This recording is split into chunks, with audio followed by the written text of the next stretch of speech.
down.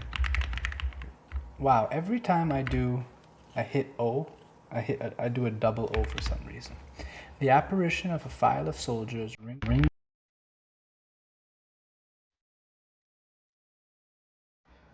Good evening. Let's not waste any time. Let's do the first paragraph of chapter 5, and then we can get the context we need. The apparition of a pie. So just to recap, at the ending of chapter 4, Pip, who had stolen food from the pantry for the convicts on the marshes, was so tormented at the thought that his sister was going to the pantry and his crime was about to be discovered that he couldn't contain himself longer, and he bolted from the dinner table, and it was like the sort of set piece dinner, Christmas dinner, was broken up, and the chapter 4 ended on a cliffhanger of these soldiers coming to the door with handcuffs, and of course,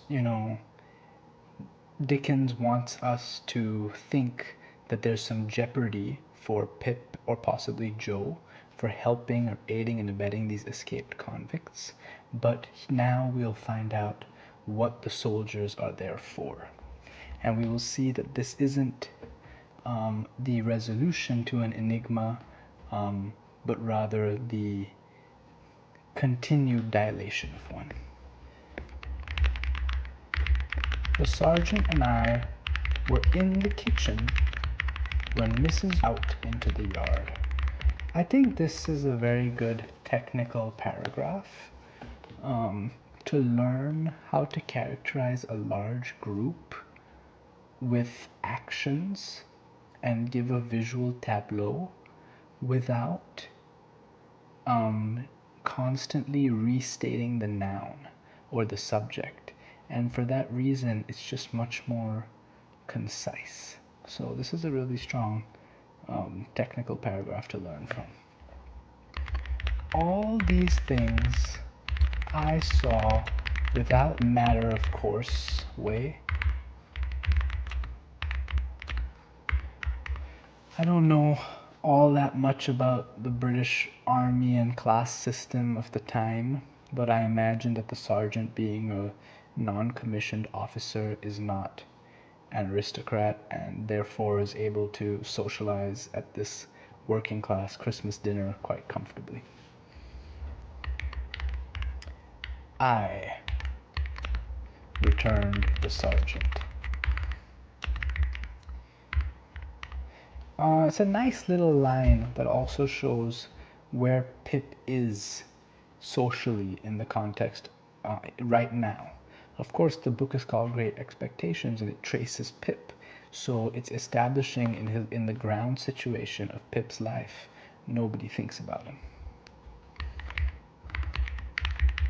"Well," said the sergeant. Very simple paragraph. We call it the pro-eretic code, just code of action, things happening. But it's so beautiful and so easy to picture this blacksmith at the forge and these soldiers doing all these tasks, and then hammer and clink, hammer and clink. It's a beautiful, concise paragraph. It just shows sometimes writing is just about, you don't need any imagery, you don't need any interiority, sometimes. The interest of the impending pursuit, a mouthful, and smacked his lips. I've really noticed in these 5 chapters, Dickens has taken a lot of time with food and drink. And I just think, it makes me think that I'm underrating, in the senses, the 5 senses, that I'm underrating actual, taste, because he's done so much with it. Good stuff, eh? Hob and knob. Oh, so now we get to understand what hobnob means. Interesting. I've never questioned when we say hobnob to mean socialize. What does that mean? We never ask ourselves. But here we get it. That's why I love reading stuff. You learn stuff. With you, hob and knob, returned the sergeant. The top of mine to the foot of yours. So that must be, the hob must be the top, and the knob must be the bottom of the glass. And the foot of yours on the marshes was.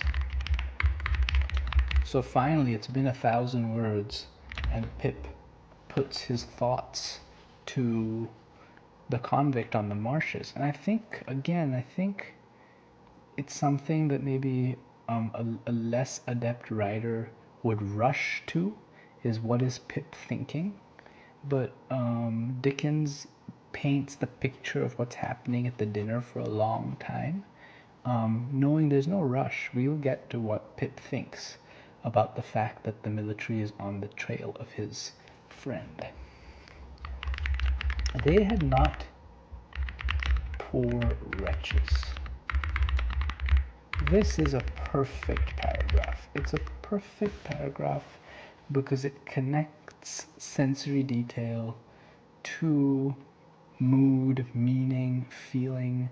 It is the connection of the interior space of Pip with the external space of what's happening in the house. It's just a perfect paragraph and so much to learn from. At last, Joe's job was done. Look to me to put it together again. Once again, as we've seen from the beginning, the levity with which life and death are talked about is a real characteristic of Great Expectations. The sergeant, beautiful description. Sometimes you really need that specificity, and it's worth being very selective with the adjectives, and watery lead is quite an adjective. With my heart, when I thought I heard the file still going. That's a great callback, and it's reactivating the neural constellation that fired when we heard the file the last time we were on the marshes. When I thought I heard the file still going, but it was only a sheep bell of the marshes. Again, if I were to take anything so far in 5 chapters of Dickens, it is the making the exterior match the inner mood. It's so well done.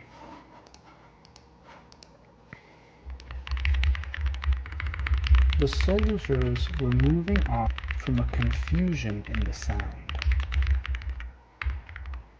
Dickens really takes his time to nail with precision a description. To this effect, stop altogether. This is an example of like a mini enigma, an enigma that the resolution comes soon after. But you can still dilate time and get lots of jammings and snares. I mean, here the jammings and snares are very literal. You know, gates, course rushes, dikes, and the distance separating the men from the event that they're going to investigate. When it broke out again, the soldier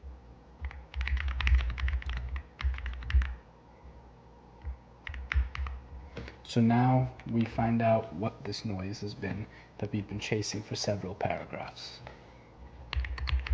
Here are both men, my convict. So now we know the enigma is resolved, that Pip's friend has indeed been caught. My convict and the other one. So the enigma is resolved, they've both been caught. Both were bleeding. So now, because one enigma is resolved, the other operant enigmas come to our mind. Will the convict tattle or snitch on Pip?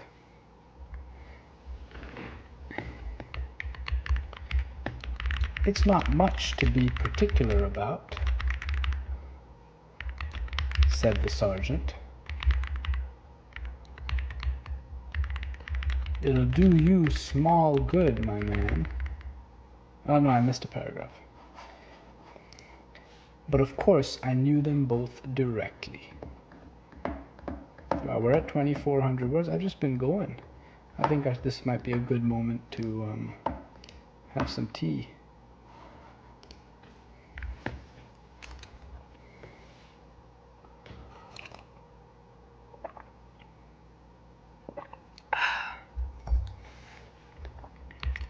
"Mind," said my convict, wiping blood from his face. So this is all very puzzling and a huge enigma. Why would Pip's convict give up his own freedom to make sure this other convict returns to the prison ships? There's a deep animus here, which starts a new enigma for us. What is the source of the depth of this animus? The other one still gasped or looked at me. So these guys were co-defendants at their trial. So that's the backstory. Of course, it's not the full backstory. So we have the enigma and now the partial answer. And that's what Roland Barthes says. The resolution of the enigma is dilated with snares, jammings, partial answers, suspended answers, and equivocations. The other, always afterwards, very dark. Such a simple line that captures the passage of time. It had been almost dark before, but now it seemed quite dark, and soon afterwards very dark. It's such a Dickens line, I think, because it's so simple yet confident.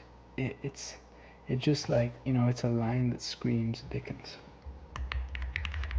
"Before we departed and whitewash."